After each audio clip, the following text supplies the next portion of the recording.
Mm-hmm. I was just hanging about, saw your name, thought, is that the real one? Because there's a lot of troll accounts, isn't there? Yeah. I'm the real Darth Dawkins. Yeah. Yeah. Well, nice to see you again. It's been a while. So are you an atheist, an agnostic, a theist, what? Yeah, I'm an atheist. Okay. So what kind of an atheist are you? Are you the that denies the existence of God, or you just lack belief? I mean, yeah, I would say I don't believe in God. Like, I'm pretty positive there isn't one. I've never really. Okay. Okay. How is it the case that you're positive there is no God? I mean, I'm not positive, but I'm sure enough that it would be silly to. It's like believing that you're definitely going to win the lottery on Saturday. Like, why would you allow yourself to believe it? There's an outside chance, but Well, and they'll say the God of the Bible is highly unlikely to be the true God. right. Well, that's a category error, because the God of the Bible's existence would be necessary. It is necessary, right? God either exists or he does not. He either necessarily exists or he necessarily does not exist. God's existence and non-existence would not be a contingency. It wouldn't be a random variable. So if I reach into a barrel full of pennies, and only one or two of them are black, my grabbing the black penny, if let's say there's only one, is a contingency. It's a random variable. But God's existing and his not existing is not a contingent variable. Okay. It's a binary option, but it's not a contingency. So therefore, when people invoke a probabilistic assessment about God's existence, they're making a category error without realizing it. Yeah, no, that makes sense. In that case, I'm pretty positive that God definitely doesn't exist. Say that again? I said in that case, I'm almost positive that God definitely doesn't exist. Okay, based upon what? Well, the fact that I'm no longer allowed to hold that small percentage chance that I might be wrong, because you've just explained that would be a contingency error. So it's a binary choice. It's either he does exist or he doesn't exist. So it's not a probabilistic assessment. Yeah. So therefore, you can't argue that. You can't argue God probably doesn't exist. Yeah, exactly. Yeah, doesn't exist. Either way, you can't say he probably does. You can't say he probably doesn't. He either does or he doesn't. We can say God exists in the case that he has revealed himself. You can't say he probably exists, because that would be a contingency error.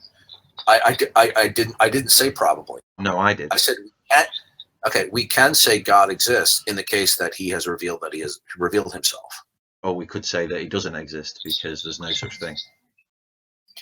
No, actually, you wouldn't be able to. You see, in order for us to assert that something is the case, in order for it to be meaningful and intelligible, then God would have to exist. Deny the existence of God, and no statements of meaningfulness can be made. The world could be changing around me all the time, and I don't know. So what's the point? Right. That's right. Right. So what's your point? So how do you know? You see, you don't know that the law of non-contradiction holds on. Okay, that's fine. So it could be the case. Now you could sit there and say, well, it's just even though I don't know it, it's a brute fact. Well, you can't even assert that. How is that the case that it's a brute fact? Well, you don't know. You're just picking up an idea that you want and you're just asserting it. Well, why would that matter though? That's what I'm saying. Like it does. Well, because you see, then your reasoning and your predication, your statements of predication, are resting upon a foundation of just imagination. So, okay, let me get this straight. If I don't believe in God, then the fact that I say God doesn't exist is pure imagination. And if I say you have to. Yeah, you have to presuppose, without even realizing it, the existence of God in order to argue that God does not exist. Well, no, I don't.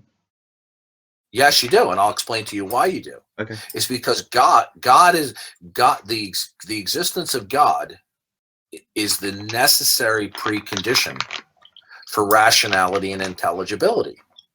And when I say God, I'm talking about You cut right? out. You cut out, man. Okay. You said when I say God, I'm talking about, and then you cut out right there. Okay. All right. Listen. In order for you to make rational statements about existence that comport to reality, certain absolutes are going to have to exist. What? If it is the case that there are no absolutes, Yeah. right? Uh-huh. Then nothing. You can't make statements of intelligibility. Okay. Yeah. Right? If you're aware, if you were aware that that was the case, if you were unaware, like you might be in a dream, then you might suggest that everything feels like it's still rational and logical, even though all around you there's chaos. Okay. All right. Let's put it this way: if you don't have a foundation Uh-huh. of certain building blocks about the nature of reality, right? Yeah. Where then anything could be the case. Okay. All right. So if anything could be the case, if anything goes, No. then you cannot make that. If anything goes, then that means nothing is intelligible. Okay. In order to have intelligibility, statements of predication of intelligibility, then you can't have anything goes. Test theories and you find out what's right and wrong. So, for example, we know for a fact that the universe wasn't started by a gorilla because the universe had to start before. How do you know? How do you know that? Because the universe had to start before gorillas ever existed. How do you know that?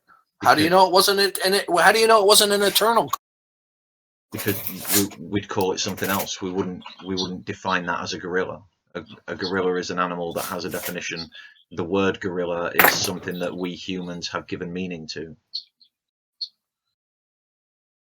It means an animal that, well, I'm not going to say evolved because I'm talking to you, but Okay, fine. So what you're saying then is, by the way that you define gorilla, it would be a contradiction based upon the definition. No, I'm saying the way that we've defined gorilla is different from the way that we've defined alien. Okay, so embedded within the definition of a gorilla, it is a terrestrial being from the planet Earth.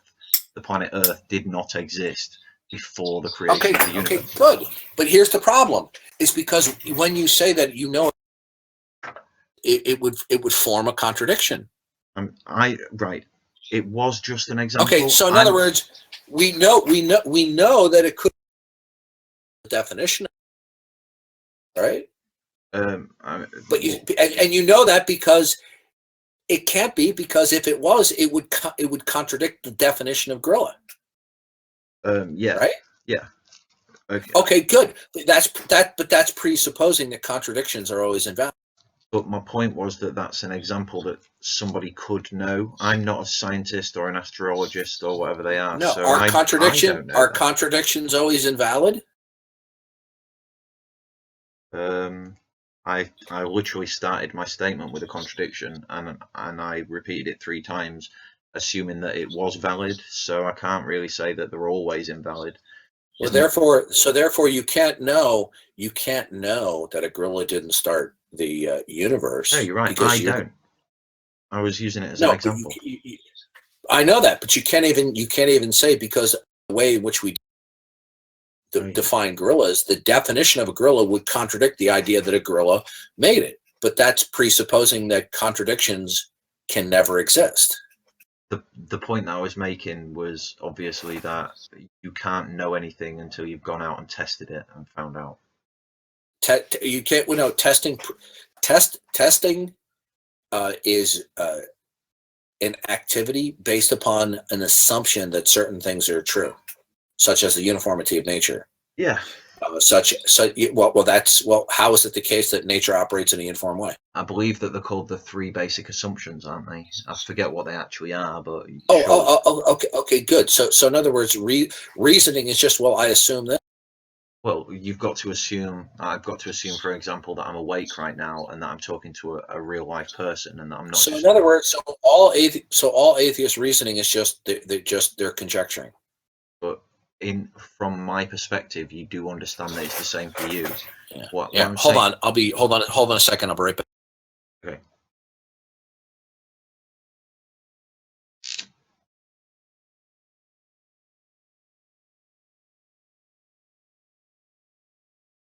Yeah, no, that makes sense. In that case, I'm pretty positive that God definitely doesn't exist. Say that again?